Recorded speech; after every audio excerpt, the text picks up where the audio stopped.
नमस्कारम। ओम नमो कालकी देवाय नमः। कृष्णम वंदे जगद्गुरुम। तो आज क्या आए हो सीखने पार्थ हमसे? भाई आज बात करेंगे साइकोलॉजी के बारे में। मनोविज्ञान जो होता है, तो साइकोलॉजी जो है वो फिलोसफी से उसका रिलेशन बहुत ज़्यादा है। और पहले फिलोसफर्स आए और उनने काफ़ी समझा ह्यूमन बिहेवियर को, और फिर बाद में साइकोलॉजी आई है उनमें से। तो फिर इसके बारे में बताइए आप हमें। सृष्टि की जब रचना हुई उसके पश्चात मनुष्य को अपना जीवन कैसे व्यतीत करना चाहिए, इसलिए ईश्वर ने ब्रह्म विद्या प्रकृति के माध्यम से ब्रह्म ऋषियों को प्रदान करी। उस विद्या को वेद कहते हैं। उन्हीं वेदों का जो निचोड़ है, जो सार है, जो समरी है, जो मोटो है, उसे कहते हैं उपनिषद। हम उसी उपनिषद गंगा की तो चर्चा करते हैं। हम आपको वही ज्ञान तो दे रहे हैं जो मानव विज्ञान है, जो मन का विज्ञान है, जो सोच है, जो आपकी इच्छाएं हैं, आपके इमोशंस हैं। फिर उपनिषदों से आपके फिलोसफर्स जन्मे। फिलोसफर शास्त्रार्थ करते थे, ज्ञान का आवागमन करते थे। उनका जो डायलॉग्स होते थे उन्हें रिकॉर्ड करा गया। उन्हीं डायलॉग्स को उपनिषदों में रच के संग्रहित करा गया वेद व्यास द्वारा। आज आपकी जो मॉडर्न साइकोलॉजी है, the ability to understand the human behaviours, what a human is going to do, how everything is happening, the understanding of all kind of desires and intentions and behavioural science is what you call psychology. Psychology is the ability to understand and predict what the human reactions will be. Sadness, happiness, ईर्षा, घृणा, द्वेष, अच्छाई, बुराई, सही, गलत। अरे सही गलत, ये कहाँ पहुँच गए पार्थ? ये सही गलत ही तो उपनिषदों की वाणी थी वत्स। तो आपकी साइकोलॉजी आई कहाँ से है? उपनिषदों से। उपनिषद ईश्वर का वो ज्ञान है जो हमें इस पूरी सृष्टि के संतुलन को सिखाता है, हर एक चीज़ का अर्थ सिखाता है। उस अर्थ को ग्रहण करने के बाद मनुष्य के इमोशंस को समझने वाला जो कंटेक्चुअल शास्त्र है, उसे तुम अंग्रेजी में साइकोलॉजी कहते हो और हम आयुर्वेद में उसे भूत चिकित्सा कहते हैं। वही मनोविज्ञान है पार्थ। समझ आया? तो भाई, तो साइकोलॉजी को हमने सनातन ज्ञान योग से जुड़ा पाया। तो सनातन में, या फिर अगर हम वैसी दृष्टि से देखें, तो फिर कहते हैं कि तीन तरह के लोग हैं। एक होते हैं लिटरेट, एक होते हैं एजुकेटेड, और एक होते हैं ज्ञानी। तो इन तीनों में क्या अर्थ है और ये इंडियन साइकोलॉजी से कैसे जुड़ता है? लिटरेट का मतलब होता है पढ़ा लिखा, जो लिख सकता है और बोल सकता है। बोल तो सभी सकते हैं। अमेरिका की 40% पॉपुलेशन अनपढ़ है। अब आप कहोगे वो तो अंग्रेजी बोलता है, अरे मूर्ख, लिखनी थोड़ी आती है। तो वो हो गई लिटरेसी। अब आ जाते हैं एजुकेशन। एजुकेशन और education, it doesn't matter, it depends on how you spelling it. A educated being is जो सभ्य मनुष्य है, जिसे लिखना पढ़ना भी आता है और जिसे इतना पता है कि ये संसार कैसे चल रहा है। सो एजुकेटेड पर्सन नोज कि सूरज और चंद्रमा और धरती चपटी नहीं है।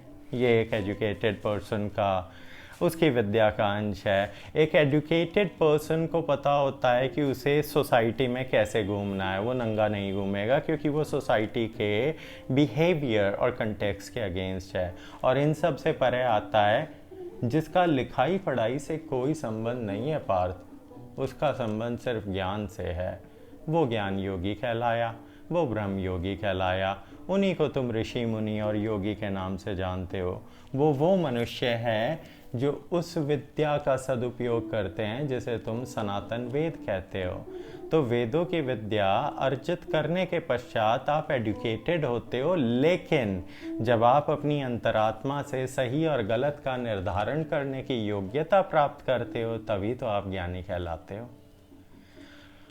सबको पता है कि गौ हत्या गलत है पार्थ, इसे एजुकेशन कहते हैं, लेकिन फिर भी जो बीफ के कबाब खा रहे हैं उन्हें क्या कहेंगे? इसीलिए आप एजुकेटेड हो सकते हैं, हो सकता है आप लिटरेट भी हों, पर आप ज्ञानी नहीं हैं। क्यों? क्योंकि ज्ञानी वो है जिसे सही और गलत पता है, जिसे धर्म और अधर्म की परिभाषा पता है। तो ये हो गई आपकी डेफिनेशंस। अगर समझ आ गया हो तो पूछें आगे। भाई जब इसमें आते हैं साइकोलॉजी में, हम अपनी मॉडर्न में, तो उसमें इंटेलिजेंस के ऊपर बहुत ध्यान दिया कि इंटेलिजेंस आईक्यू बना दिया, उसको कंप्यूट कैसे करना है, छोटे छोटे बच्चों का आईक्यू नापा जा रहा है। पर हमारे इंडियन में इसका एक है शब्द जो जिसको बुद्धि कहते हैं, तो वो इंटेलिजेंस से कैसे अलग है और वो कितनी इंपॉर्टेंस रखता है? अच्छा पार्थ, ये बताएं 2+2 क्या होता है? 4। 4+2 क्या होता है? 6। 6+2 क्या होता है? 8। अब 8 into 2 क्या होता है? 8 multiplication with 2, it's 16. What's 16 multiplication with 2? It's 32. What's 32 multiplication with 2? It's 64. जो जितनी तेज़ी से इन बेसिक गणित की बातों को समझ पाए, लिखना पढ़ना सीख पाए, जिसके रिफ्लेक्सेस सही तरीके से कार्य कर रहे हो, उसे आप आईक्यू से इक्वेट कर सकते हैं। ये तो हो गया आपका इंटेलिजेंस क्वोशिएंट।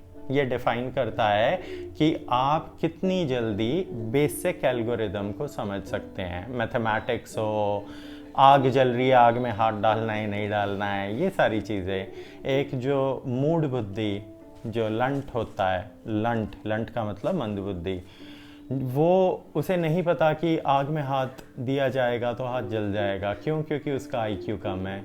उसी को डाउन सिंड्रोम कहते हैं। और वो डाउन सिंड्रोम होता है जो आप ये कली पुरुषों की ये केमिकल्स और वैक्सीन लगवा रहे हैं। Every 4th kid in America is suffering from Down syndrome. How did it happen? The deep state and its medicines and vaccines. तो ये तो हुआ IQ। इसके पश्चात आता है एक EQ, इमोशनल क्वोशिएंट। ये डिफाइन करता है कि आपकी अंतरात्मा किस चीज़ को सही गलत कहती है। तो आपके आईक्यू से आपकी उन्नति नहीं होगी। आईक्यू तो चोरों का भी बहुत अच्छा होता है वत्स। अगर आईक्यू नहीं तो तिजोरी कैसे खोलेगा? अगर आईक्यू नहीं तो लूटपाट कैसे करेगा? अगर आईक्यू नहीं तो छल कपट कैसे करेगा? तो सिर्फ आईक्यू मनुष्य की उन्नति का सार नहीं बन सकता।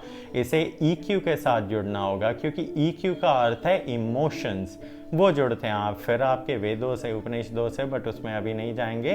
तो ईक्यू का मतलब है कि आपकी अंतरात्मा क्या गवाही देती है, आपका इमोशनल क्वोशिएंट, आपकी करुणा, आपकी सद्भावना, आपकी दया, आपकी सेवा।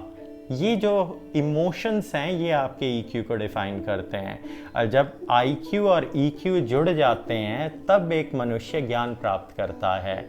इसीलिए आप फैंसी वर्ड्स का उपयोग करके जो चाहें वो कहें, लेकिन वास्तविकता तो यही है पार्थ कि जो मनुष्य धर्म जान जाएगा वही तो ज्ञानी कहलाएगा। फिर चाहे आपका आईक्यू 200 हो, 150 हो, 100 हो, आइंस्टाइन जितना हो या 0 हो, ज्ञान क्या है? बिना ज्ञान के मानवता में आपको मोक्ष प्राप्त नहीं होगा। आपको क्या लगता है जिन मनुष्यों का आईक्यू बहुत अच्छा और बहुत उच्छेश्वा की श्रेणी का होता है वो क्या सद्पुरुष हैं? आपको क्या लगता है ओसामा बिन लादेन का आईक्यू क्या था? He was a double degree holder. What do you think is the IQ of doctor Zakir Naik? He is a MBBS. What do you think is the IQ of all the people who are doing these things which are unethical? तो ethics ये control होते हैं EQ से, emotional quotient. IQ आपकी बुद्धि है कि आप अपने दिमाग की तरंगों को और केमिकल्स को कितने अच्छे से और कितनी सद्बुद्धि से जल्दी यूज कर सकते हैं, बस। और इन दोनों का जब मिलाप होता है तो ज्ञान की प्राप्ति होती है पार्थ। ये अगर समझ आ गया हो तो अगला पूछें। भाई तो हमें पता लगा कि आईक्यू जो है और बुद्धि जो है वो अलग चीज़ है दोनों। एक मतलब काफ़ी ऐसा कंस्ट्रक्ट है जिसको बेसिक अंडरस्टैंडिंग कहते हैं, और बुद्धि जो है वो इमोशंस के साथ जुड़ती है। इसे अंग्रेजी में समझाएं तो there is something called knowledge and wisdom. They both sound alike, but they are totally different. Knowledge means what is a reaction? Nuclear fission and fusion? That's knowledge. But wisdom is that you're using that nuclear fission and fusion to create a reactor and do something good for the humanity. And what's the other part? What did you do with that knowledge? You created nuclear bombs. So that's knowledge. You might be knowing. To know something is knowledge. Wisdom is being wise enough for the righteousness. So that's how you need to understand it, Parth. तो हर एक मनुष्य जिसके पास knowledge है, सही गलत है, जो जानता है, जानने वाले को ज्ञानी नहीं कहा जाता, क्योंकि मनुष्य जो जानता है क्या वो उसका अमल सही कार्यों के लिए कर रहा है या पाप के लिए कर रहा है। अगर आपको हम एक वेपन देते हैं, एक तलवार देते हैं, एक मनुष्य उस तलवार से दुष्टों का नाश करता और एक मनुष्य उसी तलवार से छल कपट करके लूटपाट करता है, तो दोनों के पास तलवार चलाने की कला तो समान ही हुई Partha. The same knowledge which Karna had was the same knowledge which Arjuna had. So what was the difference? एक धर्म के पक्ष में था और एक अधर्म के पक्ष में था। इतना सिंपल था ये। बस समझने के लिए आपको बुद्धि की आवश्यकता होती है। वही तो बुद्धि है वत्स, कि सही और गलत क्या है। To know means जानना। जानने के पश्चात जो आपने सीखा वो आपकी नॉलेज, और उस नॉलेज का आप सदुपयोग करते हो तो आप कर्मयोगी हो, और दुरुपयोग करते हो तो आप एक तामसिक दुष्ट हो जिसका नाश किया जाएगा। इतनी सरल भाषा में समझाया जा रहा है, बट ये जो समाज है ये अभी भी सिर्फ नॉलेज की घंटियां बजा रहा है।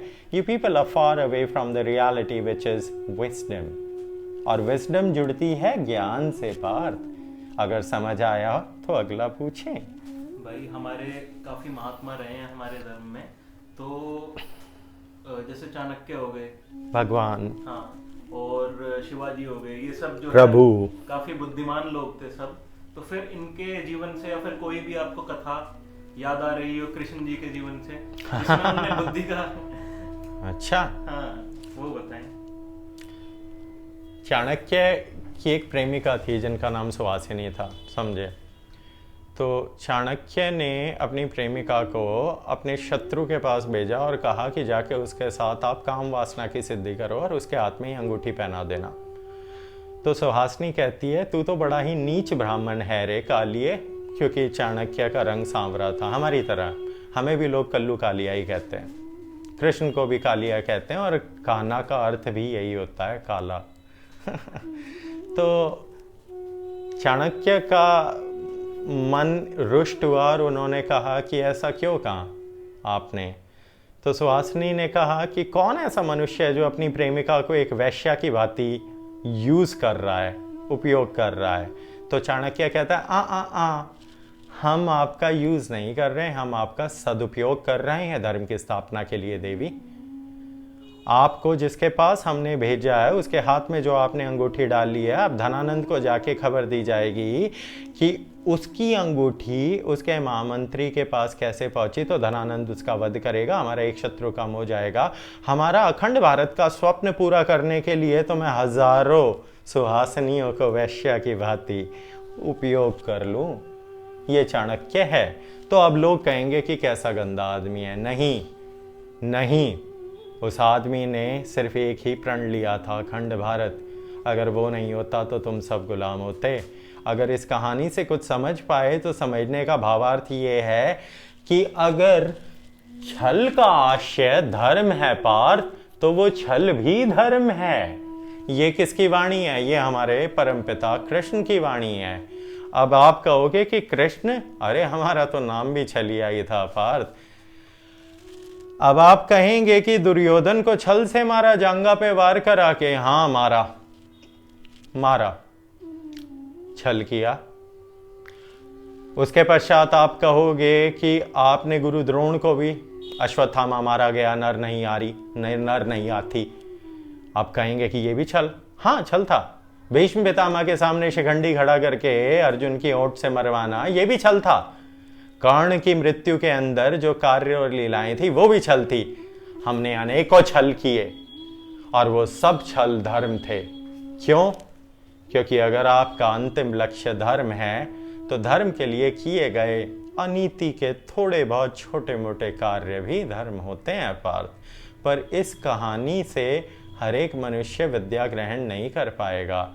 कृष्ण ने संसार को गीता दी, महाभारत की। क्यों की? युग परिवर्तन के लिए। अरे अपना सबसे प्रिय भांजा जिसने बलि चढ़वा दिया, तुम उसे सिर्फ एक रणछोड़ कह के जानते हो, उसका वास्तविक परिचय तुम मनुष्यों की बुद्धि से बहुत परे है। और फिर आ जाते हैं शिवाजी पे। लोग कहेंगे कि शिवाजी तो एक चोर था, लुटेरा था। यही तो तुम्हारी एनसीईआरटी में लिखा हुआ है। एनसीईआरटी में छत्रपति शिवाजी, कौन सा छत्रपति? कोई छत्रपति नहीं लिखा हुआ आपकी किताबों में। Shivaji was a bandit and he used to loot the Britishers and the Mughals। तो आपने तो हमारे बाप को ही लुटेरा बता दिया। तो ये चीज आप समझें, शिवाजी ने जो छल करा वो किस लिए करा? अरे जिन्हें लूट रहे हैं वो भी तो लुटेरे ही थे नीचों। अंग्रेज क्या कर रहे थे? भारत से संपत्ति लूट के ले जा रहे थे। मुगल क्या कर रहे थे? भूल गए तुम लोगों से जिजिया लिया जाता था, भूल गए तुम्हारा कर कितना था, भूल गए तुम्हारी बहू बेटियों को उठाया जाता था। तो जो इन चीजों से लूटपाट की जाती थी, जो पैसा ग्रहण होता था, उस पैसे का सदुपयोग जब किया जा रहा है समाज कल्याण में, तो आपकी दृष्टि में वो लूट है। आपकी दृष्टि में शिवाजी एक गुंडा है, एक बैंडेड है, एक लुटेरा है, आपकी एनसीईआरटी में भी। लेकिन हमारे लिए तो हमारा परम पिता है। देवी भवानी का आशीर्वाद था उस पे। उसी की वजह से आने वाले समय में पुनः अखंड भारत प्राप्त होगा। इन तीनों महामानवों का आपने जो नाम लिया, इनके जीवन का उद्देश्य सिर्फ एक था, पार्थ, भारत। ये समझ आया? तो पूछें अगला। तो इसमें हमने बुद्धिमान मनुष्यों के बारे में जाना। अब आते हैं पर्सनैलिटी पे, जो कहते हैं ना व्यक्तित्व। पर्सनैलिटी नापने के लिए इतने वो बनाए गए, ये टूल बना दिया, वो बना दिया, ऐसे नाप लेंगे, वैसे नाप लेंगे। पर पाया जाता है कि सनातन में त्रिगुण जो है, त्रिगुण रूप से पहले ही लोगों को उनने नाप लिया था, सत्व, रज और तम के स्वरूप में, और एक बार वात, पित्त और कफ के स्वरूप में। तो उसके बारे में बताइए। सत्व गुण दया, करुणा, क्षमा, दान, प्रेम, प्रकृति का कल्याण करना, धर्म का द्रोह ना करना, हमेशा सात्विक रहना, कभी भी हिंसा ना करना, बिना कारणवश। पूरा श्लोक याद करें। नपुंसक नहीं है हम जो कहा गया कि हिंसा ना करे बस। तो ये सात्विक गुण है। इन गुणों का जो भी मनुष्य इनका आचरण करेगा, इन देवगुणी संपत्तियों का, वो सात्विक कहलाया। राजसिक गुण में थोड़ा सा अहंकार आ जाता है और तमस के अंदर आप पूरे असुर बन जाते हैं। तामसिक आवृत्तियाँ शराब पीना, छल करना, कपट करना, दूसरों से घृणा करना, दूसरों की बहन बेटियों पे गलत नज़र रखना, आसुरी आवृत्ति की जितने भी गुण हैं वो तामसिक हुए। और इन सबसे भी परे एक गुण है पार्थ, वही ईश्वर का गुण है, उसे निर्गुणी कहते हैं। जब तक तुम पार्थ तीनों गुणों में बंधे रहोगे, तब तक तुम, सात्विक होना सोने की जंजीरें हैं, ठीक है, आपका रजस पीतल की और तमस लोहे की, जंजीरें तो सारी ही हैं ना। अगर संत बनने की अपेक्षा में ही जी रहे हो तो आपने अभी भी तो अपेक्षाएं ही रखी। जब तक सभी अपेक्षाओं से मुक्त नहीं होगे तब तक निर्गुणी नहीं बनोगे, और जो सभी गुणों से मुक्त नहीं होगा वो ईश्वर का निर्गुणी विश्व स्वरूप नहीं जान पाएगा पार्थ। इसीलिए निर्गुणी बनो। निर्गुणी कैसे बना जाता है? निष्काम कर्म योग से। तो ये तो आपके त्रिगुण। इसके पश्चात आपके तीन आपके दोष आते हैं, त्रिदोष। वात, कफ, पित्त, ये हमारी आयुर्वेदिक धन्वंतरी विद्या है। We have a background in modern medicine, endocrinology, steroidology, herbal nutrition, one of the best nutritionist we've been working for people for the past 21 years on the same spectrum। ये अंग्रेजी में इसलिए बोला क्योंकि शुरू की प्राथमिक विद्या विदेशों से थी। उसके पश्चात आते हैं हम आयुर्वेद पे। हमारे परम पिता विष्णु के अवतार धन्वंतरी, उनकी जो विद्या है उसी विद्या का अंश अथर्ववेद में आयुर्वेद के रूप में संग्रहित करा गया। उस आयुर्वेद के अंदर त्रिगुणों की वार्ता की गई है। आप उन त्रिगुणों के पश्चात त्रिदोषों पे आते हैं। कफ दोष, कफ दोष का मतलब है जो ऊपर के हवा, पानी, अग्नि, इन तीनों के समीकरण से त्रिदोष बनते हैं, उनके अनुसार आपका शरीर कार्य करता है। पित्त दोष के अंदर अग्नि, इसका संतुलन बिगड़ता है, वात दोष में हवा का, कफ में पानी का। इन तीनों चीज़ों से ही आपका शरीर बना हुआ है, इसीलिए आपका शरीर इन तीन दोषों के अधीन है। In English we call it metamorphosis and endomorphic, mesomorphic, ectomorphic, and then morphism happens. You might not be able to understand this one, but we do have a background in this genetical coding also. That's how your genetics are defined. Broad shoulders, narrow waist, broad, good-looking thighs, that's mesomorphic, athletic, strong, and you know the Kshatriya, okay?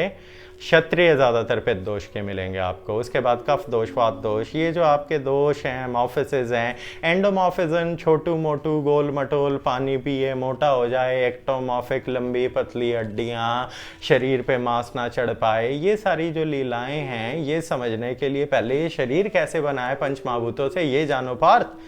70% पानी है, 21% धरती का अंश है जो carbon के रूप में मिनरल्स और आपके प्रोटीन, कार्बोहाइड्रेट्स, फैट्स के रूप में। आपके प्रोटीन, कार्बोहाइड्रेट, फैट्स क्या हैं? ये सब भी तो गैसेस से बने हुए हैं। अरे आप कहोगे गैसेस, क्या आप पूरे पाद हो? नहीं। आप हवा हो? नहीं। इस चीज़ पे आप हंसेंगे। तो क्या आप हवा हैं? आपका शरीर किससे बना है? आपका शरीर हाइड्रोकार्बन से बना है। हाइड्रोकार्बन के अंदर क्या है? अब एक चीज़ बताए, हाइड्रोजन गैस है, हाँ, ऑक्सीजन गैस है, लेकिन जब हाइड्रोजन और ऑक्सीजन जुड़ जाती हैं तो H2O बनता है, वो पानी है। पानी तो हवा नहीं है। लेकिन जब यही पानी सूर्य का ताप ग्रहण करता है और भाप बन जाता है तो अदृश्य हो जाता है और फिर से हवा बन जाता है। और यही पानी लिक्विड स्टेट से जब जम जाता है तो बर्फ बन जाता है। तो गुणों का आवर्तन हो रहा है पार्थ। आपको ये चीज़ जाननी होगी कि आपका शरीर पंच महाभूतों से बना और इन पंच महाभूतों का भी एक नेचर है। अब आपका नेचर क्या है पार्थ? अच्छा भाई, पर्सनैलिटी के बारे में हमने बात करी यहाँ पे। अब बात करेंगे मेमोरी के बारे में। जो हमारा सनातन धर्म है उसमें स्मृति इसको कहा जाता है, और स्मृति भी कई तरह की होती है और वो आदमी को अफेक्ट भी करती है कुछ तरीकों से कि वो क्या याद कर रहा है या क्या अपनी मेमोरी में रखता है। तो उसका क्या? इसका प्रमाण देने के लिए आपको हमसे अतीत में महामानवों के बारे में पूछना होगा कि इस मनुष्य ने क्या करा, इसने क्या करा, इसने क्या करा। तो on top of your head do this exercise. This exercise is for every person who wants to learn psychology, philosophy, जो उपनिषद समझना चाहता है, जो स्मृति का ज्ञान चाहता है, जो चाहता है कि वो सनातन ज्ञान योग तक कैसे पहुंचे। तो शुरू करें। 20 मनुष्यों का नाम ले, हम अपनी आंखें बंद करते हैं। महाराणा प्रताप। महाराणा प्रताप एक क्षत्रिय जिसने कहा था कि मैं सिर्फ एक लिंग शंकर शिव के आगे ही अपना शीश झुकाऊंगा, जो जंगल में रहा, जिसने अकबर के साथ युद्ध करा, जिसने पराधीनता कभी भी, अरे उसका सिर्फ एक ही लक्ष्य था कि वो भारत के लिए जी रहा था, माँ भारती के लिए जी रहा था। अकबर ने उसे सोना, चांदी, हीरे, मोती, जवाहरात, संपत्ति, स्त्रियाँ, सब कुछ देने की अपेक्षाएं उसके मन में जगाने की कोशिश करी, लेकिन जो सच्चा सनातनी है उसने युद्ध करा और इसीलिए महाराणा प्रताप हमारे लिए पूजनीय है। Maharana Pratap never lost a single battle. Akbar never fought directly with Maharana Pratap. आपकी हिस्ट्री करप्ट करके गलत हिस्ट्री पढ़ाई गई है, all thanks to the liberals. The real history is totally different. Maharana Pratap वो वीर था जिसने एक तलवार के वार से घोड़े समेत बहलोल खान के 2 टुकड़े कर दिए थे। महाराणा प्रताप वो मनुष्य था जिसने हल्दी घाटी में जो किया वो जाके अब आप पढ़ोगे तो आप गलत पढ़ोगे, उसमें आप ये पढ़ोगे कि महाराणा प्रताप डरपोक थे। तो इसमें मूर्ख कौन हुआ? वास्तविक विद्या आपको अगर ग्रहण करनी है तो आपको अपनी बुद्धि, अपनी स्मृति, अपनी जिज्ञासा, अपने ज्ञान का उपयोग करना होगा। जब तक आप स्मृति का उपयोग नहीं करेंगे आप वो डॉट्स कभी कनेक्ट कर ही नहीं पाएंगे जो आपको वास्तविक विद्या और ज्ञान देंगी। तो ये तो है महाराणा प्रताप। अब और पूछें। राणा सांगा दादा थे महाराणा प्रताप के। राणा सांगा के शरीर पे 88 घाव थे। उनका एक पैर उसके अंदर तीर लगा हुआ था, वो काम नहीं करता था। एक हाथ कटा हुआ था, एक आँख फूटी हुई थी। आँख फूटी थी अपने ही भाई के साथ युद्ध करते हुए राजगद्दी के लिए। राणा सांगा के शरीर पे 88 घाव थे। राणा सांगा ने आज तक जितने भी युद्ध लड़े वो एक भी युद्ध नहीं आ रहा। राणा सांगा ने बाबर को कैद करके 6 महीने तक उसके पिछवाड़े पे दे दनादन चिंता तथा इस तरीके से पिटाई करी और उसके बाद छोड़ दिया था उसको। उसके पश्चात आप लोगों को पढ़ाया गया कि बाबर ने राणा सांगा को हराया है, बाबर भाग गया था, बाबर को कैद करा था राणा सांगा ने। राणा सांगा वो क्षत्रिय शूरवीर है जिसकी जितनी तारीफ करे उतनी कम है। वो हमारे लिए हमारे पिता तुल्य, हमारे पूर्वज, हमारे पितृ हैं। इतना काफ़ी है। पर ये सब आपको किताबों में नहीं मिलेगा। इसके लिए आपको अध्ययन करना होगा और पौराणिक ग्रंथ और पौराणिक वो किताबें पढ़नी होंगी जो इंडिपेंडेंट नॉन लिबरल्स ने लिखी हैं। इतना काफ़ी है राणा सांगा के बारे में जानने के लिए। समुद्रगुप्त के बारे में, समुद्रगुप्त, oh my God, दूसरी तीसरी शताब्दी के अनुसार इसका वर्णन मिलेगा आपको। समुद्रगुप्त वो था जिसने गुप्ता एम्पायर, अब ये बनिए वाले गुप्ता नहीं है भैया, नाराज ना हो जाना, आप वैश्य थे, आप अलग हैं। ये वो समुद्रगुप्त क्षत्रिय है जिसका बोलबाला और वर्चस्व कंबोडिया, इंडोनेशिया तक था। इसका वर्चस्व पूरे समग्र संसार में था। इसके समय में हमारी इकॉनमी सबसे उच्च श्रेणी में थी। इसके समय में कोई छुआछूत, कोई जात पात नहीं हो रही थी। तुम लोगों को गलत विद्याएं पढ़ाई गई है। समुद्रगुप्त आज तक कभी भी कोई युद्ध नहीं हारे। तो ये हैं हमारे चक्रवर्ती समुद्रगुप्त सम्राट। इतनी विद्या काफ़ी है तो अगला पूछ लें।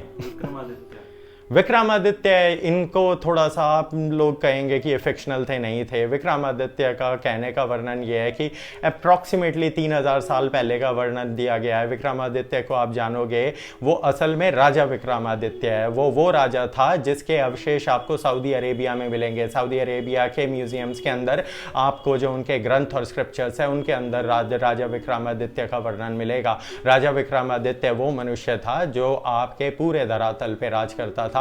लेकिन आप लोग इसे विक्रम बेताल की कहानियों से जानोगे, लेकिन उन कहानियों में भी आप निष्ठा जान पाएंगे कि राजा विक्रमादित्य के पास कितनी विद्या और कितना ज्ञान था। उनके पास ईश्वर की स्मृति थी, उनके पास स्वयं शंकर का आशीर्वाद था। एक बार उनके दरबार में 2 स्त्री आती हैं कि नवजात शिशु को लेके बच्चे को, और दोनों झगड़ रही हैं कि ये मेरा बच्चा है, मेरा बच्चा। और राजा विक्रमादित्य के पास जब ये कार्य आता है तो महामंडल जो होता है आपका मंत्रियों का, वो कहता है न्याय कीजिए। तो राजा विक्रमादित्य अपनी आंखें बंद करते हैं और देवी भगवती की उपासना, देवी भगवती का नाम लेके कहते हैं कि इस बच्चे के 2 टुकड़े कर दीजिए।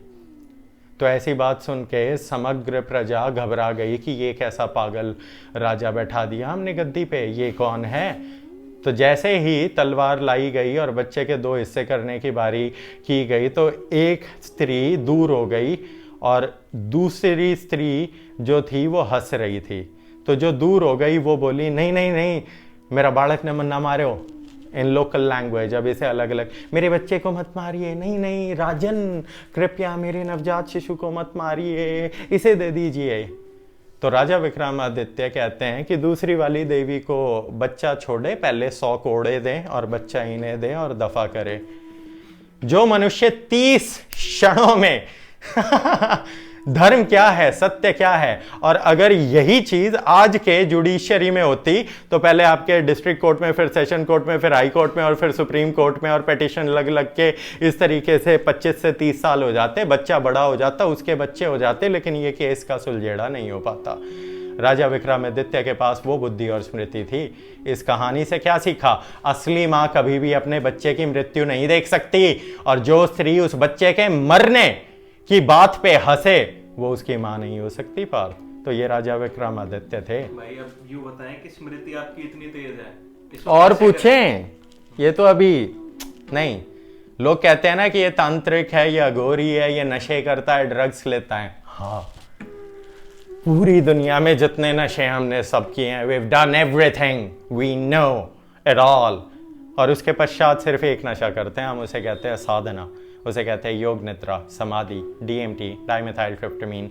ये आपने हमारे मुखमंडल से अनेकों बार सुना होगा। आपको क्या लगता है? जो रोगन is fond of DMT. How do you think that we were able to get into that inner circle? We're gonna talk about it later. But right now, talk about some really important personalities. और पूछे पार्थ। भगत सिंह, एक वीर जिसने जन्म से ही अपना पूरा का पूरा सब कुछ इस माँ भारती के लिए, हाँ, एक एथिस्ट आइडियोलॉजी थी। क्यों? क्योंकि वो देख रहा था कि धर्म गुरु कुछ नहीं कर पा रहे हैं, तो उसे ये था कि माँ के लिए, उसके लिए ये जो धरती है यही माँ है, यही भगवती है, यही देवी है। जो इस माँ के लिए जिए और मरे, उसे तुम एथिस्ट क्यों कह रहे हो मूर्खो? तुमने किताबों में भगत सिंह को एक टेररिस्ट बताया। He is a revolutionary terrorist. It's written in your NCERT of 8th standard. Go and read it. Bhagat Singh एक टेररिस्ट था, भगत सिंह एक वीर था, और भगत सिंह और उनके साथियों को फांसी देने के ऊपर एक बहुत बड़े मनुष्य का प्रेशर भी था, जिसका आपको जवाब मिल जाएगा। अब हम कहना नहीं चाहते हैं बापू बापू आप हमें छोड़ के क्यों चले गए, पूछें और पार्थ किन के बारे में जानना है। एक वीर योद्धा IRS गवर्नमेंट में गए, गवर्नमेंट के अंदर जाके उन्होंने कोशिश की गवर्नमेंट को चेंज करने की, लेकिन गवर्नमेंट चेंज नहीं हो पाई। उन्होंने देखा कि नेहरू और गांधी इस देश को घुण की तरह बर्बाद करने पे लगे हुए हैं और ये सिर्फ और सिर्फ ब्रिटिशर्स के दलाल है। तो फिर वो गए हिटलर के पास मदद मांगने, और हिटलर ने उन्हें टोजी के पास भेजा। तो टोजी का कुत्ता नेहरू जी हमारे भगवान के बराबर, हमारे देवतुल्य सुभाष चंद्र बोस को बोलते थे, पढ़ें जाके अनपढ़ों। टोजी का कुत्ता ये बोलते थे आपके प्रिय चाचा नेहरू सुभाष चंद्र बोस को। उस आदमी ने वास्तविकता में आपको आज़ाद करने के लिए, तुम मुझे खून दो मैं तुम्हें आज़ादी दूंगा, उस आदमी ने IMA उस आदमी ने आपकी भारत के जो कैदी पकड़े गए थे जापान और जर्मनी द्वारा, उनको प्राप्त करा और फिर उसने भारत पे अंग्रेज़ों के खिलाफ हमला करने की कोशिश करी। उसके पश्चात उसकी लीला तो गुमनामी बाबा की फिर कभी करेंगे, अनुजदार की किताब जाके पढ़ें, उसमें आपको पता चल जाएगा। लेकिन आप लोगों ने क्या किया, जो लोग भारत को अंग्रेज़ों से आज़ाद कराने, अब देखो कितनी विडंबना है पार्थ, पहले तुम अंग्रेज़ों की तरफ से युद्ध लड़ने जाते हो तो तुम पकड़े जाते हो जर्मन और जापानियों द्वारा। उसके पश्चात सुभाष चंद्र बोस जाके उनसे मदद मांगते हैं कि हमारा दोनों का दुश्मन ब्रिटिशर्स हैं, ब्रिटेन है, द क्राउन है, हमारी मदद करें उन्हें हराने में। जो आज भी तुम सब मनुष्यों का दुश्मन है वो क्राउन, वही क्राउन 1918 के पश्चात वहां से उठ के वॉशिंगटन DC में जाके बैठ गया, और उसे तुम डीप स्टेट के नाम से जानते हो, जिसे तुम इल्यूमिनाटी पिंसर फैमिली बोलोगे। ये बात समझे, उन्हीं लोगों को, जिन लोगों को जापानियों ने और जर्मन्स ने पकड़ा था, वो हमारे भारतीय फौजी, फिर जब वो सुभाष चंद्र बोस के दिशा निर्देश पे यहाँ म्यांमार तक पहुंच गए थे, साइगोंग तक, उसके पश्चात जब वो पकड़े गए, तुम लोगों ने उन्हें ट्रेटर्स का, तुम लोगों ने उन्हें देशद्रोह का, उन लोगों को फांसी दी, उन्हें कोई बेनिफिट्स नहीं दी, और जिन लोगों ने देश को बेचा उनका महिमा मंडन हुआ। इतनी विद्या काफ़ी है सुभाष चंद्र बोस के लिए। और पूछें। कृष्णदेव राय हमारे कर्नाटक से एक महाज्ञानी, एक ऐसे संत जिनके अंदर अमोघ विद्या थी, और उस विद्या का वर्णन देने के लिए देवी का एक आशीर्वाद स्वरूपा प्राप्त करा हुआ तेनाली रमन, आज तक का सबसे ज्ञानी ब्राह्मण, वो इतना ज्ञानी ब्राह्मण कि जिसने हमारी देवी को छल लिया था। तो तेनाली ब्राह्मण आपका, तेनाली रमन जिसका नाम था रमणा, राम से जुड़ा हुआ नाम। क्यों? क्योंकि साउथ इंडिया राम की भूमि है, और दोबारा से राम की ही स्थापना वहाँ वापस करेंगे। अभी राम की एक बहुत बड़ी मूर्ति लगवाएंगे, फिर रामेश्वरम को डेवलप करेंगे, फिर हम नॉर्थ साउथ आर्यन और ये आपका द्रविडियन डिवाइड भी खत्म करेंगे। लेकिन बात करते हैं तेनाली रमन पे। तेनाली रमन बहुत आलसी था, इसको बहुत ज़्यादा पढ़ाई लिखाई भी नहीं करता था, पूरे दिन नदी किनारे सोता रहता था, खाता पीता था, इतना आलसी था। तो इसको भगवान स्वयं शंकर ने, इसके जीवन का जो उद्देश्य था वो उद्देश्य था कृष्णदेव राय, और उसके बाद जो आपकी लीलाएं रची गई, तो उन लीलाओं के पूर्ति हेतु भगवान कृष्ण एक बार एक अघोरी रूप में इससे मिलने गए और जाके कहा, ये ब्राह्मण जाकर उस पहाड़ी पे देवी की उपासना कर, भगवती प्रसन्न हुई तो ज्ञान मिलेगा, ऐश्वर्य मिलेगा। तो तेनाली रमन कहता है कितना समय लगेगा, आलसी तो था ही। तो शंकर कहते हैं ज्यादा नहीं, 4 दिन। तेनाली कहता है इतनी देर तक कौन रुकेगा। तो फिर शंकर कहते हैं तो ठीक है, फिर भिखारी की तरह जीता रहे। तो तेनाली को दुख होता है, फिर वो कहता है कोई नहीं, 4 दिन की तो बात है। तेनाली रमन पहुंचता है देवी के मंदिर में जो पहाड़ी के ऊपर था, वहां पर 4 दिनों तक उपासना करता है। देवी प्रसन्न होती है, देवी भगवती दर्शन देती है। देवी भगवती को ही माँ काली कहते हैं। अब कोई ये मत कहना नहीं उन्होंने तो माँ काली की पूजा करी थी। हाँ मूर्खों, माँ काली को ही भगवती कहते हैं, उसी को आदि पराशक्ति कहते हैं, वही हमारी माँ पार्वती है, उसी को तुम राधा के रूप में जानते हो, वही देवी सरस्वती है। अब ये विद्या सिर्फ उच्च श्रेणी के ब्रह्मयोगी और चिरंजीवी समझ पाएंगे। आप लोगों के लिए वापस आते हैं स्टोरी पे। तो देवी खुश होती हैं और कहती हैं कि बच्चे, मैं तेरी उपासना से, तपस्या से प्रसन्न हूँ, ये ले। देवी के, हमारी देवी देवताओं के अनेकों हाथ होते हैं। इस तरीके से हमने पुराणों में अपने देवी देवताओं का वर्णन किया। इसे अलंकार कहते हैं, अतिशोक्ति, अन्योक्ति। उसके लिए तुम्हें सात्विक हिंदी और व्याकरण सीखनी होगी, जो नहीं आती मनुष्यों को। तो एक हाथ में दूध का कलश था, एक हाथ में दही का कलश था। तो देवी कहती है अगर दूध पिएगा तो बुद्धि प्राप्त करेगा, अगर दही खाएगा तो यश और संपत्ति प्राप्त करेगा। तो तेनालीरामन चालाक तो था ब्राह्मण बहुत। कहता है माँ, मैं ना डिसाइड नहीं कर पा रहा हूं कि बुद्धि ऐश्वर्य, आप देख रही हो ना, मुझे आंख बंद करो आप। तो माँ को लगता है कि बच्चा है, डिसाइड करेगा। माँ ने आंख बंद करी और इस उद्दंडी ने दोनों कलश लेके एक साथ पी लिए, दूध भी और दही भी। उसके पश्चात देवी ने आंखें खोली, देखे दोनों के दोनों हाथ के पात्र खाली थे। देवी को क्रोध आया और फिर देवी ने अपना चंडी रूप धारण करा, माँ काली का। और फिर जब वो इसका शीश काटने पे आई क्रोध में, तो उसने कहा कि माता अवश्य मेरा शीश काटे, लेकिन मेरी एक बार विनती सुने। तो माँ कहती है बता तूने ये उद्दंडता कैसे करी, तूने तो ईश्वर को ही छल लिया। तो तेनाली कहता है कि माँ, उस बुद्धि का क्या करूं अगर मैं सारी जिंदगी भीख मांगता रहूं, और उस ऐशो आराम का क्या करूं अगर मैं मूर्ख हूं। माँ, अगर मैं ब्राह्मण हूं, मेरे पास ब्रह्म की विद्या है, लेकिन मैं दरिद्र होके दर दर की ठोकरें खा रहा हूं, तो फिर ऐसे ज्ञान का क्या सदुपयोग। और मैं ऐसा साहूकार हूं कि जिसे कुछ आता जाता ही नहीं, बस तेरी कृपा से उसके पास माया आ जाए और उसे 2 सोने के सिक्के गिनने ना आए, तो वो जीवन भी तो व्यर्थ है माँ। तो देवी शांत होती है और फिर से भगवती के रूप में आती है, और फिर उसे वरदान दिया जाता है कि जा, तू पूरे संसार में अकेला ऐसा मनुष्य होगा जिसके पास ये दोनों चीजें होंगी। और आज तक कोई भी, आप स्वयं देखें, हम हैं, हमारे पास क्या है, ज्ञान है, बुद्धि है, क्या नंगे भिखारी हैं। क्योंकि हमें इस ज्ञान और बुद्धि तक पहुंचने के लिए समग्र संसार की इच्छाओं का त्याग करना था। तो हम उस यश और कीर्ति और माया को नहीं भोग सकते। हम चाहें तो माया प्राप्त कर सकते हैं, इसका प्रमाण देने की आवश्यकता नहीं है हमें। आज भी जिन लोगों का हमने कैंसर का इलाज करा है वो जानते हैं। तो सिर्फ तेनालीरामन अकेला ऐसा मनुष्य था, अकेला ऐसा मनुष्य जिसके पास इतनी विद्या थी। ये तो थी उनकी पहली लीला। उसके पश्चात तेनालीरामन को कृष्णदेव राय तक पहुंचना था, तो वो हमारे महामंत्री राजगुरु जी टिंगरी याद करें, राजगुरु जी हमारे वो वाले पंडे थे जो पाखंडी थे। तो राजगुरु जी सिर्फ कृष्णदेव राय को मूर्ख बना के लूटना, नक्षत्रों के नाम पे गलत विद्या देना, ये कार्य करते थे। तेनालीरामन ने जाके उनसे निवेदन करा कि कृपया राजन से मुझे एक बार भेंट कराए। तो राजगुरु जी ने उसका उपहास उड़ाया और फिर से उसकी परीक्षा ली। मजाक में उपहास उड़ाते हुए कहा कि देवी के मंदिर तक 100 बार जा, दीपक जला और नीचे आ, और फिर ऊपर जा और दीपक जला नीचे आ, ऐसे 100 बार कर। ठीक है। तो राजगुरु जी के कहने पे तेनाली तो फिर से भाई, ये वो ब्राह्मण है जिसके पास उस देवी की बुद्धि भी है और यश और कीर्ति भी है, ऐश्वर्य भी है। तो ये ऊपर जाता है, पहला दीप जलाता है, नीचे आता है और कहता है राजगुरु जी को कि राजगुरु जी, देवी प्रसन्न हो गई, प्रकट हो गई। तो राजगुरु कहते हैं हट। और राजगुरु भागते हुए अपने पूरे मंदिर की पहाड़ी पे अपने मोटे पेट के साथ जाते हैं और देखते हैं देवी तो है ही नहीं। तो वापस नीचे आते हैं। तेनालीरामन से कहते हैं वहां तो देवी थी ही नहीं।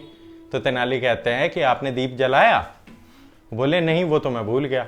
तो फिर कहते हैं फिर से जाओ। तो राजगुरु जी बेचारे अपने फिर से बहुत मोटे पेट, ये वो वाले बनिए हैं जिन्होंने समाज को, ये वो वाले ब्राह्मण हैं जिन्होंने पंडिताई को व्यापार बना के लोगों को लूटा। ये आज से नहीं, कई 100 सालों से हो रहा है। तो पाखंडी आज नहीं आए हैं, बहुत सालों से। और हमें जो पाखंडी कहना चाहता है, 3 साल हो गए हमें अब भोजन प्राप्त करने की अनुमति हुई है उस देवी के आशीर्वाद से। वो भोजन भी हमारे हाथों से उत्पन्न होगा जो धूप में तप रहा है, जो हरी सब्जियां और साग है। ये वास्तविकता है। तो इतना पेट जिसका है वो कैसा, वो पंडा ही तो कहलाया। अरे भैया इतना पेट कैसे बढ़ाया? अगर तू सात्विक जीवन जी रहा था और एक ही टाइम भोजन कर रहा था तो ये तोंद कैसे निकली तेरी? तो सब सोच समझ के अपने गुरु को अच्छे से ठोक पीट के, जिस प्रकार आपका लोहार ठोक पिटाई करके लोहे में अपना गुरु चुनता है, आप भी अपना गुरु ऐसे चुने। उसके पश्चात हमारे राजगुरु जी थकते हारते फिर से पहाड़ी पे जाते हैं, दीप जलाते हैं, देखते हैं देवी नहीं आई। फिर नीचे आते हैं, तेनाली से कहते हैं कि देवी नहीं आई। तो फिर तेनाली कहते हैं अरे राजगुरु जी, देवी ने आदेश यही तो किया है कि जो मनुष्य 100 बार दिया जला देगा मैं उसको यश कीर्ति ऐश्वर्य का वरदान दूंगी। जैसे ही ऐश्वर्य संपत्ति का नाम आया, पंडे का लालच बाहर आया। पंडे ने 100 बार मरते मरते हांफते हांफते पहाड़ी की परिक्रमा लगाकर ऊपर नीचे करके 100 दिए जलाए। और जब वो नीचे आया तो नीचे आने के बाद मरने की हालत में वो कहता है कि देवी तो अभी भी नहीं आई। तो तेनाली रामन कहते हैं कि आपको ऐश्वर्य कैसे मिलता है ये बताइए। तो राजगुरु जी कहते हैं राजा से। तो बोला कि राजा से ही तो मिलेगा आपको ऐश्वर्य और यश और कीर्ति। तो अब आपको क्या करना है? राजा के पास जाना है। तो जब वो राजा के पास जाने लगे तो तेनाली रामन ने कहा कि देवी ने ये भी कहा था मुझे कि राजा तक आप जाओगे तो इस मूर्ख ब्राह्मण को, इस पागल तेनाली को अपनी पीठ पे बोझ के रूप में ढोके ले जाना है, ये तुम्हारी परिक्रमा है। तो तेनाली रामन की इस बात में फिर से मोह लिए जाते हमारे महागुरु, शास्त्र ज्ञानी, वेद पंडित राजगुरु जी, और उसे अपनी कमर पे लाद के जैसे तैसे पूरे नगर का चक्कर लगा के राज दरबार के बाहर जैसे ही पहुंचते हैं उनकी मरने की हालत होती है। और तेनाली कहता है बस राजगुरु जी, द्वार आ गया, अंदर तक तो पूरा संसार आपका दास हो जाएगा। अब देवी ने वहां पर ऐसी लीला रच दी है कि राजन स्वयं आपको गद्दी देंगे। तो जैसे ही ये सुना तो राजगुरु बड़ा प्रसन्न हुआ और फिर तेनाली ने कहा कि अब तो हम आपके दास हैं, आप मेरी पीठ पे आए। तो तेनाली ने अपने कंधे पे डाला और जैसे तैसे लचक पचक कृष्णदेवराया के पास ले जाके उन्हें छोड़ दिया। अब ना वहां देवी थी, ना वहां संपत्ति थी और ना राजगुरु को गद्दी पे बैठाया जाता। राजगुरु के लालच ने उसे अंधा कर दिया था, जो जान ही नहीं पाया कि तेनाली सिर्फ अपनी बुद्धि का सदुपयोग करके अपनी लीला संपन्न कर रहा था। और उसकी लीला थी राजन से भेंट।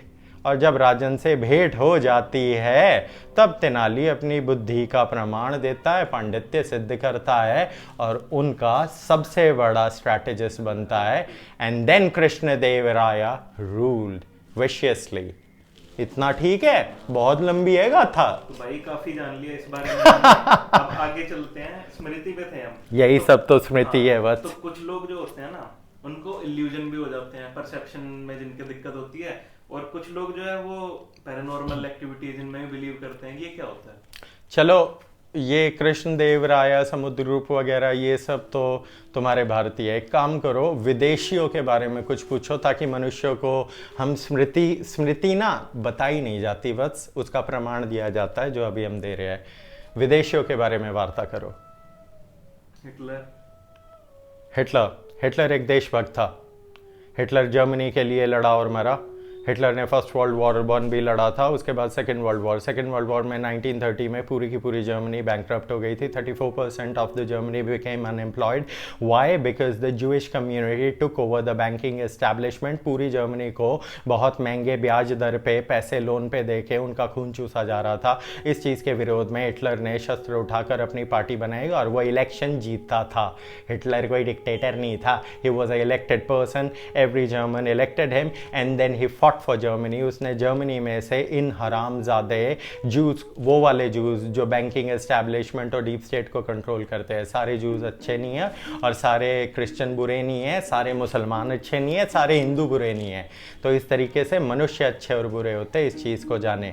इस तरीके से हिटलर ने फिर ऑस्ट्रिया को डीप स्टेट जो आपकी आज की है बैंकिंग एस्टैब्लिशमेंट, रॉकफेलर, रॉथशाइल्ड फैमिलीज जो थी, इन सब के चंगुल में से बाहर निकाला। तो फिर इन्होंने अपने एसेट्स को एक्टिवेट कर दिया, जो एसेट्स बैठे हुए थे लंदन में, उन्हीं एसेट्स ने पूरी दुनिया पे राज करा हुआ था क्राउन की फॉर्म में, उसे ब्रिटिश एम्पायर कहते हैं। और फिर यूएसएसआर और ये सारे तुम्हारे खेल शुरू हुए। पहले USSR was in the pocket of Germany, फिर इसने मूर्खता करी, इसने पोलैंड के बाद फिर रशिया पे चढ़ाई करी थी, जो सारी वो तो लीलाएं थी प्रभु की।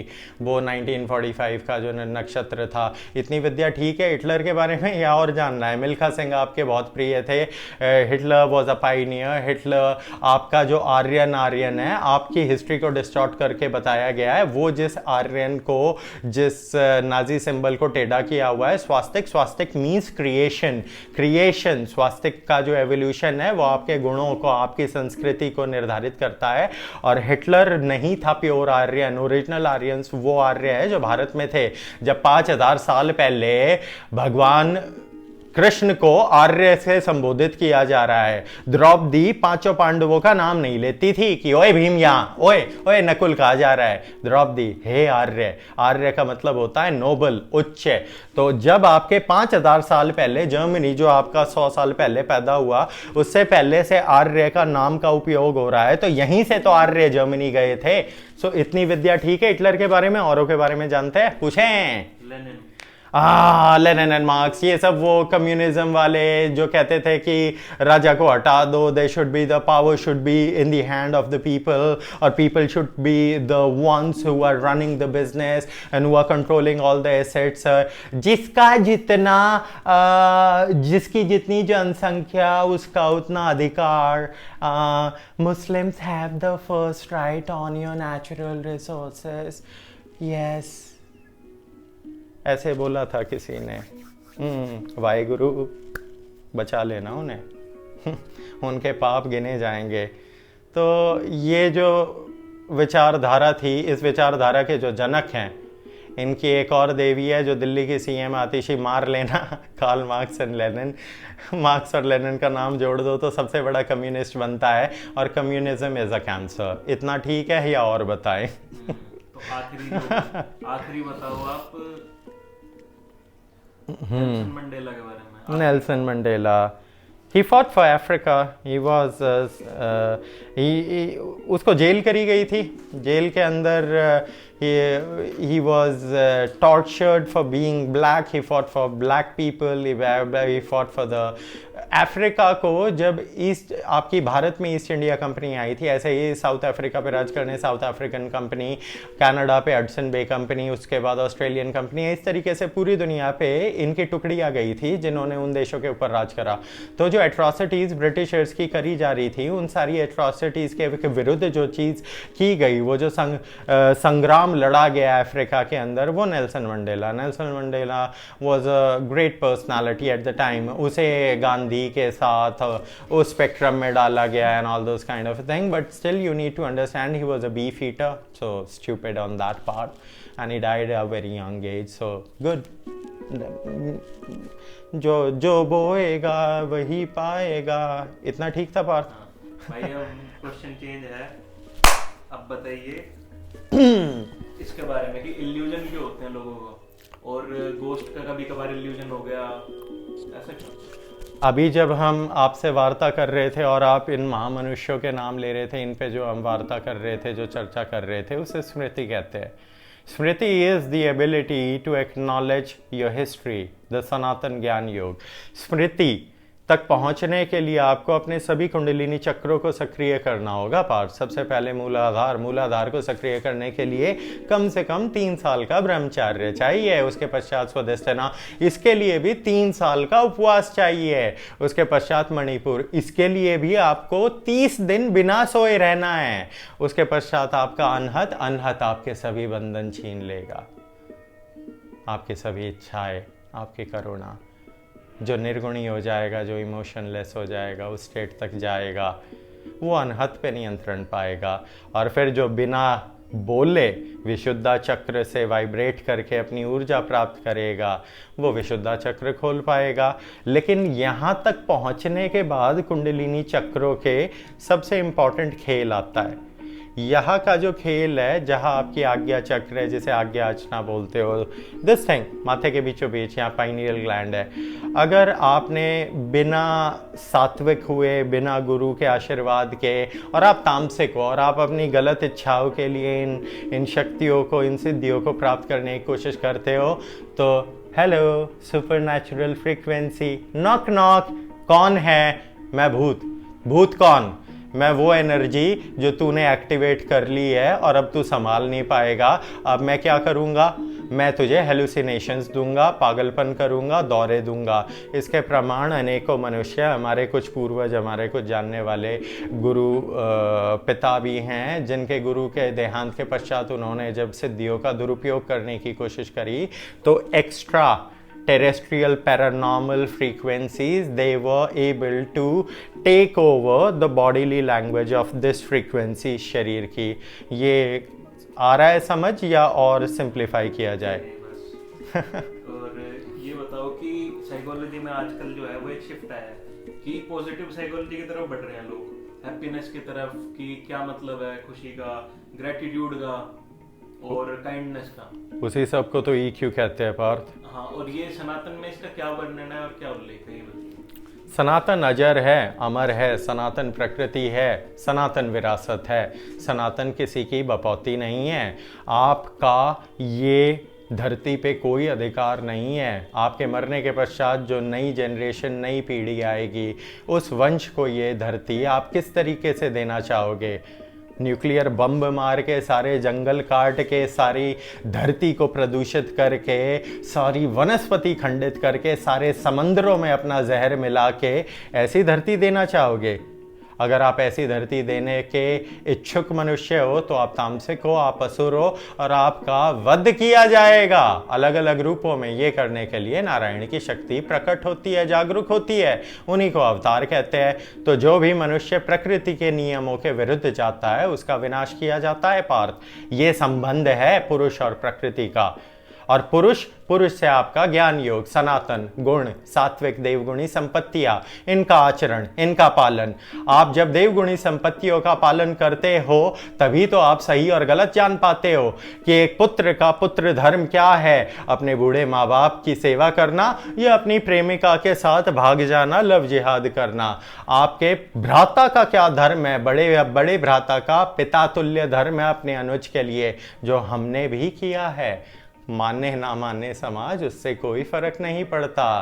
तो आप सीखते हैं अपने जीवन जीने की सही विधि, नियम, the moral code of conduct if spoken in English. अरे कैसे जीवन जीना है, सही क्या है, गलत क्या है, यही सब तो सनातन है। सनातन ना राम है, ना कृष्ण है, ना शंकर है, ना काली है, ना सनातन का कोई नाम है। सनातन का मतलब अर्थ है पुरातन, सनातन का अर्थ है आत्मा। वही आत्मा परमात्मा है, वही आत्मा तो ईश्वर है। वही विश्व स्वरूप के रूप में, माध्यम में, कृष्ण के रूप में बोल रही थी। कृष्ण ही तो पूर्वज है, वही तो यदुवंशी है। हर मनुष्य के शरीर के अंदर मैं वास करता हूं पार्थ। तुम्हारे शरीर के अणु, परमाणु, उनके अंदर Higgs boson god particle, pions, the frequency, the energy. I am everywhere Parth. The problem is that you can't see me because you're trying to see it with your eyes. आप नेत्रों से देखने की कोशिश कर रहे हो पार्थ। यही पिछले युग में समझाया था। और कुछ? इमोशनल डिस्टर्बेंस क्या होती है? कुछ लोग तंग रहते हैं, परेशान रहते हैं। इच्छाएं, अपेक्षाएं, काम वासनाएं। एक जवान बच्चा है, वो इंटरनेट पे 6 घंटे। The minimum screen time of Indian youth is 6 to 8 hours and some of them are exceeding it beyond 14 hours. ये फैक्ट्स है। बहुत गंदे एक्सेंट पे बोला बट अंग्रेजी थी, क्षमा करें।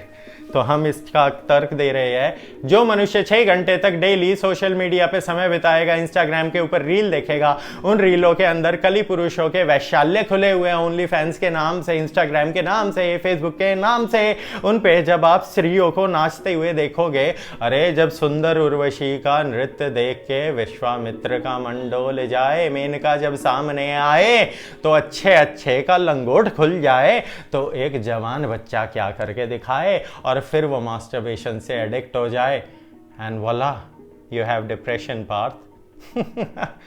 काम की अपेक्षाएं तुमने अप्सराओं की रखी, तुम्हारी क्या इच्छा है, तुम्हारा शरीर क्या है। जब तक तुम अपने ऊपर वर्क नहीं करोगे, why would any girl would want to sleep with you and fulfill your sexual desire। और काम वासना में आप तृप्त और लिप्त, ये तो हो गई एक इच्छा। उसके पश्चात खाने की इच्छा। अब इन्होंने फूड पॉर्न भी शुरू कर दी है पार्थ। इंटरनेट और टीवी पे जो तुम शॉर्ट्स देखते हो, वो खाने की शॉर्ट्स ऐसे बनाई जाती है, इतनी लजीज और सुंदर कि देख के ही तुम्हारे मन में पानी आ जाता है। फिर तुम कोशिश करोगे कि ये नहीं खाया तो क्या जिया। अगर तुम अपने खाने के लिए, you eat to survive, your food is medicine, medicine is food, you do not survive to eat, you fools. इसका प्रमाण तुम्हारे सामने बैठा हुआ है। हम सालों तक भूखे रहे हैं, and we are the same. तो इसके ऊपर फिर तुम्हारी इच्छाएं अहंकार की, कि कोई मुझे अच्छा कहे, कोई मुझे थपकी दे, कि भाई आपसे ऊपर तो कोई है ही नहीं। आप राहुल जी, इतना ही बोलेंगे हम, बाकी बिगड़ जाएगा वरना खेल। राहुल जी, आपसे बड़ा महान बुद्धिजीवी कोई है ही नहीं, आप ही अकेले हो जो इस भारत का परिवर्तन कर सकते हो। आप एक युवा नेता हो, बेशक आपकी दाढ़ी सद्दाम हुसैन जैसी हो, बेशक आप अपने 60 के होने जा रहे हो, बेशक आपका खुद का पेंशन का कार्ड बनने का आ गया है समय, लेकिन आप भावी नेता हो। ये जो थपकी है ना, ये आपके शरीर को केमिकल्स देती है, वो नशा है, इसे डोपामीन कहते हैं। यही डोपामीन खाना देता है, यही डोपामीन काम सूत्र देता है। काम सूत्र तो कहां से करोगे, काम वासना कर रहे हो मूर्खो। उसके बाद फिर तुम पॉर्न देखोगे और फिर जो कन्या तुम्हें पसंद आ जाएगी उसको तुम पैसे भेजोगे। इसका प्रमाण चाहिए, यूएस के अंदर जाके देखे, फ्रेश एंड फिट एक पॉडकास्ट है, उसके ऊपर लड़की आती है, and some of them are earning close to 5 million monthly. 5 million वैसे तुम्हारा 45 करोड़ हो जाता है, ये ओनली फैन से आ रहा है। तो काम वासना बेची जा रही है। उसके पश्चात तुम्हारी दारू क्या देती है, तुम्हें अहंकार देती है। जैसे ही दारू प्राप्त करोगे तुम्हारी मैं जाग जाएगी, मुझे जानता है तू पार्थ, जानता है मेरा बाप कौन है, मार दूंगा मैं तेरे को मार सकता हूं, तू मुझे मार के दिखा। इसका हमने मार डाल दिया, ओरिजिनली कुछ और था।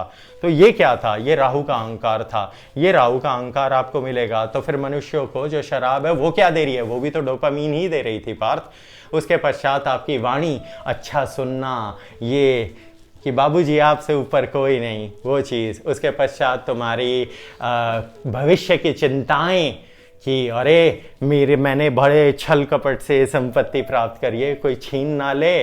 तो इस चिंता में चिंता ता चिता ता चिंता ता स्वाहा।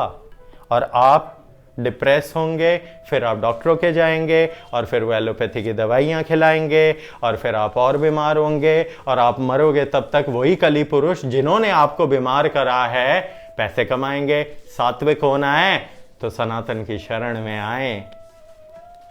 प्रणाम। ओम नमो काल की देवाय नमः।